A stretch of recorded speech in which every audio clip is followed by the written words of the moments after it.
Hello friends, എല്ലാവർക്കും നമസ്കാരം. അപ്പോൾ ഇന്ന് നമ്മൾ ഉണ്ടാക്കാൻ പോണത് ചൂര തീയലാണ്. നമുക്ക് ചോറിൻ്റെ കൂടെയൊക്കെ കഴിക്കാൻ പറ്റിയ ഭയങ്കര ടേസ്റ്റി ആയിട്ടുള്ള ഒരു തീയൽ റെസിപ്പിയാണിത്. നമ്മൾ സാധാരണ വെജിറ്റബിൾസ് കൊണ്ടൊക്കെ തീയൽ വയ്ക്കാറുണ്ട്.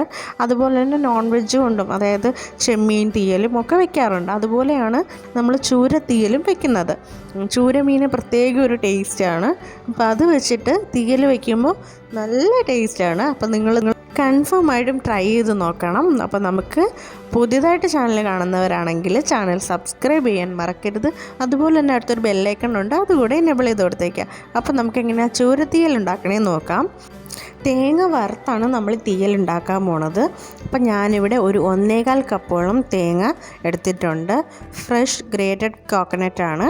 അപ്പോൾ ഇതിനെ നന്നായിട്ടൊന്ന് വറുത്തെടുക്കുമ്പോൾ നമ്മൾ വേറെ കുറച്ച് ഇൻഗ്രീഡിയൻസ് കൂടെ നമ്മൾ ഇതിലാദ്യം ചേർത്ത് കൊടുക്കും.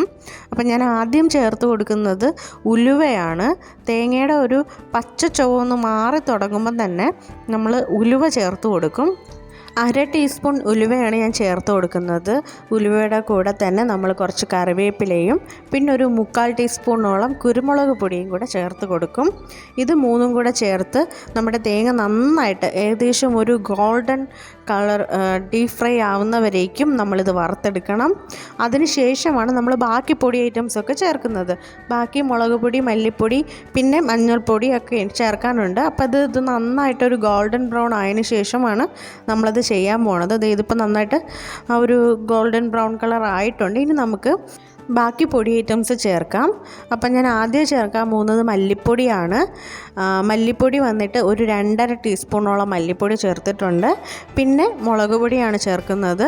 ഒരു മീഡിയം എരിവുള്ള മുളക് പൊടിയാണ്. അതൊരു 3 ടീസ്പൂണോളം ചേർത്ത് കൊടുത്തിട്ടുണ്ട്. ഇനി ഇതിൻ്റെ രണ്ടിൻ്റെയും പച്ചമണം മാറുന്നവരേക്കും ഒന്നുകൂടെ ഒന്ന് ഡീപ് ഫ്രൈ ചെയ്തെടുക്കണം. ഫ്ലെയിം നല്ലോണം കുറച്ച് തന്നെ വെച്ചേക്കണം. കൂട്ടിക്കഴിഞ്ഞാൽ ഇത് പെട്ടെന്ന് പൊടി കരിഞ്ഞു പോകും. അപ്പോൾ ഇതിപ്പോൾ തയ്യാറായിട്ടുണ്ട്. ഇനി നമ്മളിതിനൊരു പ്ലേറ്റിലോട്ടോ എന്തിലേക്ക് മാറ്റി വയ്ക്കുക. കാരണം നന്നായിട്ട് ചൂടാറിയതിന് ശേഷമാണ് നമ്മളിത് അരച്ചെടുക്കാൻ പോണത്. ചൂടാറുന്ന സമയത്ത് നമുക്ക് ബാക്കി ഇൻഗ്രീഡിയൻസ് കാണാം. നമ്മൾ ചൂര മീനാണ് എടുത്തിട്ടുള്ളത്. ഇതുപോലൊരു സ്ക്വയർ പീസായിട്ട് ഇങ്ങനെ ചെറുതായിട്ട് കട്ട് ചെയ്താണ് എടുത്തിട്ടുള്ളത്. മാക്സിമം മുള്ള ഒഴിവാക്കിയാണ് എടുത്തിട്ടുള്ളത്. മുള്ളില്ലാണ്ട് കഴിക്കാനാണ് തീയൽ കഴിക്കുമ്പോൾ കുറച്ചുകൂടെ ടേസ്റ്റ്. ഇനി നമ്മൾ ചേർക്കാൻ പോകുന്നത് ചെറിയുള്ളിയാണ്. ചെറിയുള്ളി വന്നിട്ട് ഏകദേശം ഒരു 150 ഗ്രാമോളം ചെറിയുള്ളി എടുത്തിട്ടുണ്ട്. അതിനെ ഇങ്ങനെ 2ആയിട്ട് കട്ട് ചെയ്താണ് ഇട്ട് കൊടുക്കുന്നത്. പിന്നെ തക്കാളി, 2 മീഡിയം സൈസ് തക്കാളി ഈ ഒരു ഷേപ്പിന് അരിഞ്ഞതാണ് ഇട്ട് കൊടുക്കുന്നത്. പിന്നെ പച്ചമുളക്, 3 ചെറിയ പച്ചമുളക് റൗണ്ടിന് കട്ട് ചെയ്തതാണ് അടുത്ത് ചേർത്ത് കൊടുക്കുന്നത്. ഇത്ര ആഡ് ചെയ്യുന്ന ടൈം നമ്മുടെ കൂട്ട് നന്നായിട്ട് തണുത്തിട്ടുണ്ടാവും. ഇനി നമുക്കത് ജാറിൽ ഒന്ന് അരച്ചെടുക്കാം.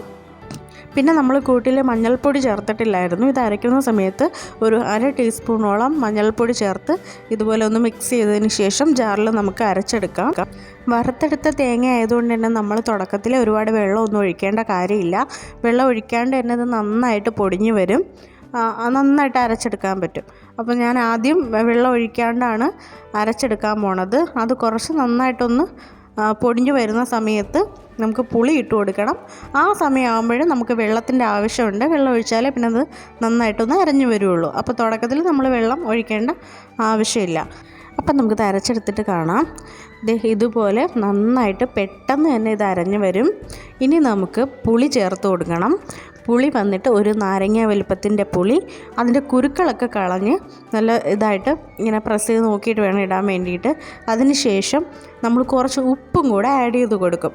ഉപ്പ് നമ്മൾ ഓൾറെഡി കറിയിൽ വയ്ക്കുന്ന സമയത്ത് ഇടും. എന്നാലും നമ്മൾ ഇതിലും കൂടെ കൂട്ടിലും കൂടെ കുറച്ച് ഉപ്പ് നേരത്തെ തന്നെ ആഡ് ചെയ്ത് കൊടുക്കും. അതിന് ശേഷം വെള്ളം ഒഴിച്ചിട്ടാണ് നമ്മളിതൊന്ന് അരച്ചെടുക്കാൻ വേണ്ടിയിട്ട് പോകുന്നത്. ഇനി വെള്ളം ഒഴിച്ചാലേ പുളി നന്നായിട്ട് അരഞ്ഞു വരുള്ളൂ. അപ്പോൾ ആവശ്യത്തിന് വെള്ളം ഒഴിച്ച് ഇത് നന്നായിട്ട് നമുക്ക് അരച്ചിട്ട് വരാം. ഞാനിപ്പോൾ ആവശ്യത്തിന് ഉപ്പ് ഇതിൽ ചേർക്കണുണ്ട്. ഇനി കറി ഒന്ന് തിളച്ച് വറ്റി വരുമ്പോൾ ടേസ്റ്റ് നോക്കിയതിന് ശേഷം മാത്രം അഡീഷണലി ഉപ്പ് വേണമെങ്കിൽ ആഡ് ചെയ്ത് കൊടുക്കുന്നേ ഉള്ളൂ. അപ്പോൾ ഞാനിതിപ്പോൾ നന്നായിട്ട് അരച്ചിട്ടുണ്ട് വെള്ളമൊഴിച്ച്. അതിന് ഞാൻ ഇതിലോട്ട് ഒഴിക്കുകയാണ്. ഇനി നമുക്ക് ആവശ്യമുള്ളത്രയും വെള്ളം ഇതിലോട്ട് ചേർക്കാം. ഞാനൊരു 3-3.5 കപ്പോളം വെള്ളം ഞാൻ ചേർത്തിട്ടുണ്ട്. കാരണം നമുക്ക് ഈ കറി നന്നായിട്ട് വെന്ത് ഒന്ന് കുറുകി വരണം. അപ്പോൾ അതിൻ്റെ പാകത്തിനുള്ള വെള്ളം ഞാൻ ചേർത്തിട്ടുണ്ട്. ഞാനിപ്പോൾ 1/2 കിലോ മീനാണ് എടുത്തിട്ടുള്ളത്. അപ്പോൾ 1/2 കിലോ മീൻ വേകാൻ വേണ്ടിയിട്ടുള്ള വെള്ളവും ബാക്കി കൂട്ടിൻ്റെ അളവാണ് ഞാൻ പറഞ്ഞിട്ടുള്ളത്. അപ്പോൾ നിങ്ങൾ എടുക്കുന്ന ഫിഷിൻ്റെ ക്വാണ്ടിറ്റിക്ക് അനുസരിച്ച് കൂട്ടിൻ്റെ ക്വാണ്ടിറ്റിയിലും വ്യത്യാസം വരുത്താം. ആവശ്യത്തിന് വെള്ളമൊക്കെ വെച്ച് നന്നായിട്ട് അടച്ച് വെച്ച് ഒരു 10-12 മിനിറ്റ് ആകുമ്പോഴത്തേക്കും നന്നായിട്ട് ഇത് തിളച്ച് വരും. അപ്പോൾ ഞാനിതൊന്ന് ഓപ്പൺ ചെയ്ത് നോക്കുകയാണ്. ഇത് നന്നായിട്ട് തിളച്ച് വന്നിട്ടുണ്ട്. ഇനിയും വേണം കുറച്ച് ടൈം. ചൂരമീൻ ആയതുകൊണ്ട് കുറച്ച് ടൈം എടുക്കും വെന്ത് വരാൻ വേണ്ടിയിട്ട്. അതുപോലെ തന്നെ നമ്മൾ വെച്ച വെള്ളമൊക്കെ ഒന്ന് വറ്റി തീയലാവുമ്പോൾ പ്രത്യേകിച്ച് എണ്ണ മേളിൽ തെളിഞ്ഞു വരും. ആ ഒരു പാകത്തിന് നമുക്ക് കിട്ടണം. തേങ്ങ നന്നായിട്ട് വറുത്തരയ്ക്കുമ്പോൾ നമ്മൾ ഓയിൽ ചേർത്ത് കൊടുക്കാണ്ട് തന്നെ ഓട്ടോമാറ്റിക്കലി ഒരു എണ്ണമയം ഉണ്ടാവും തീയലിന്. അത് വെജ് ആയാലും നോൺ വെജ് ആയാലും അങ്ങനെയാണ്. അപ്പം ഇതാ നമ്മുടെ കറിയിൽ എണ്ണയൊക്കെ മുകളിൽ തെളിഞ്ഞ് വന്നിട്ടുണ്ട്, നിങ്ങൾക്ക് കാണാം. ഈ ഒരു പാകം ആകുമ്പോഴത്തേക്കും നമുക്ക് ഫ്ലെയിം ഓഫ് ചെയ്യാം. ഉപ്പ് വേണമെങ്കിൽ നമുക്കിപ്പോൾ അഡീഷണലി നമ്മുടെ ടേസ്റ്റിനനുസരിച്ച് ചേർത്ത് കൊടുക്കാം. ഞാൻ കുറച്ചും കൂടെ ചേർത്ത് കൊടുത്തിട്ടുണ്ടായിരുന്നു. അപ്പോൾ നമ്മുടെ കറി ഇവിടെ റെഡി ആയിട്ടുണ്ട്. അപ്പോൾ നിങ്ങളെല്ലാവരും ഇത് ട്രൈ ചെയ്ത് നോക്കണം. ഇഷ്ടമായി ലൈക്ക് ചെയ്യണം, ഷെയർ ചെയ്യണം, നിങ്ങളുടെ ഫ്രണ്ട്സിനൊക്കെ വീഡിയോ സജസ്റ്റ് ചെയ്യണം. അപ്പോൾ പുതിയൊരു വീഡിയോ കാണുന്നവരേക്കും എല്ലാവർക്കും ബൈ.